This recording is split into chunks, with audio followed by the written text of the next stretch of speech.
AP రాజకీయాల్లో సంచలనం రేకెత్తించే వార్త తెరపైకి వచ్చింది. రీసెంట్గా వైసీపీకి ఎంపీ పదవికి రాజీనామా చేసి రాజకీయాలకు గుడ్ బై చెప్పిన విజయసాయిరెడ్డి తాజాగా ఏపీ కాంగ్రెస్ పార్టీ అధ్యక్షురాలు వైఎస్ షర్మిలతో భేటీ కావడంతో వైసీపీలో కలవరం మొదలైంది. హైదరాబాద్లోని లోటస్ పాండ్లో షర్మిలతో విజయసాయి సమావేశమై దాదాపు 3 గంటల పాటు చర్చలు జరిపినట్టు సమాచారం. ఏపీకి సంబంధించిన పలు రాజకీయ అంశాలను చర్చించినట్టు వార్తలు వస్తున్నాయి. వీరిద్దరి భేటీ రాజకీయ వర్గాల్లో తీవ్రంగా చర్చగా మారింది. బిజీగా గడుపుతున్న లైఫ్ లో చిన్న బ్రేక్ తీసుకుని ఎంజాయ్ చేయాలి అనుకుంటున్నారా? అయితే వెంటనే ఆర్వీ వెకేషన్స్ ప్రైవేట్ లిమిటెడ్ ని సంప్రదించండి. మరిన్ని డీటెయిల్స్ కోసం సంప్రదించండి 7997979960. రాజకీయాలను తప్పుకొని వ్యవసాయం చేసుకుంటా అంటూ ఇటీవల ప్రకటించిన విజయసాయిరెడ్డి సడన్ గా ఇలా షర్మిలతో భేటీ కావటం వెనుక మతలబు ఏంటి అని చర్చించుకుంటున్నారు.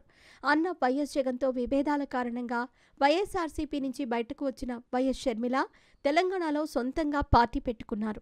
ఆ తర్వాత కాంగ్రెస్లో విలీనం చేసి మళ్లీ ఏపీకి వచ్చి కాంగ్రెస్ పార్టీ అధ్యక్షురాలిగా పగ్గాలు చేపట్టారు.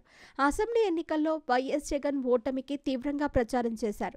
కడప నుంచి ఎంపీగా పోటీ చేసి వైఎస్ అవినాష్ రెడ్డి చేతిలో ఆమె ఓడిపోయారు. కూటమి ప్రభుత్వం ఇచ్చిన హామీలపై ఎప్పటికప్పుడు నిలదీస్తూ ప్రభుత్వ తప్పులను వైఎస్ ఎత్తి చూపుతున్నారు. ఇటీవల లండన్ పర్యటన ముగించుకొని తిరిగి వచ్చిన మాజీ సీఎం జగన్కు రాజీనామా లేఖను విజయసాయిరెడ్డి పంపించిన విషయం తెలిసిందే. వైఎస్ఆర్ కాంగ్రెస్ పార్టీ ప్రాథమిక సభ్యత్వానికి, పార్టీ పదవులకు తన రాజీనామాను పార్టీ అధ్యక్షులు జగన్మోహన్ రెడ్డికి పంపించానని తెలిపారు విజయసాయి. 2029 ఎన్నికల్లో వైఎస్ జగన్ గారు భారీ మెజారిటీతో మరోసారి ముఖ్యమంత్రి కావాలని నిండు మనసుతో కోరుకుంటున్నానని ట్వీట్ చేశారు. తన రాజకీయ ప్రయాణంలో తనకు అండగా నిలిచిన ప్రతి ఒక్కరికి కృతజ్ఞతలు తెలియచేసుకుంటున్నానని చెప్పారు. శత్రుత్వాలకు, అపార్థాలకు అవకాశం ఇవ్వని విధంగా జీవించాలని, వ్యవసాయ ప్రపంచంలో తన మరో ప్రస్థానాన్ని ప్రారంభించారని వెల్లడించారు.